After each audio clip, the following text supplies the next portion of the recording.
بسم اللہ الرحمن الرحیم۔ میں حلقہ 56 اور 57 کی عوام سے ایک بار پھر مخاطب ہوں۔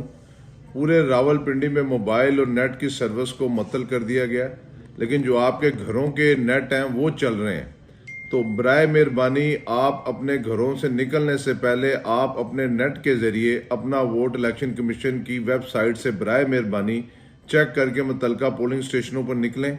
اگر آپ باہر آئیں تو پتہ لگے نیٹ کی سروس ہی نہیں ہے تو پھر آپ کو مسئلے مسائل ہوں۔ لہٰذا میں آپ سے درخواست کر رہا ہوں کہ جو لوگ ابھی اپنے گھروں سے نہیں نکلے، گھروں کی موبائل کی نیٹ کی سروس ہے اور اس نیٹ سروس سے اپنا ووٹ نمبر چیک کر کے، گھرانہ نمبر اور پولنگ اسٹیشن نمبر چیک کر کے متعلقہ پولنگ اسٹیشنوں پر پہنچیں۔ بار بار کہہ رہا ہوں کہ جن لوگوں کے گھروں پہ نیٹ موجود ہے وہ اپنے نیٹ کے ذریعے اپنا ووٹ نمبر، اپنا جو پولنگ اسٹیشن نمبر چیک کر کے متعلقہ پولنگ اسٹیشن پر آئیں۔ باہر آئیں گے تو باہر کوئی موبائل سروس نہیں ہے، کوئی نیٹ نہیں ہے، لہذا آپ کو واپس جانا پڑے گا۔ کیمپ بھی نہیں ہے ہمارے، لیکن گھروں سے برائے مہربانی درخواست کر رہا ہوں کہ یہ ساری چیزیں چیک کر کے نکلیں۔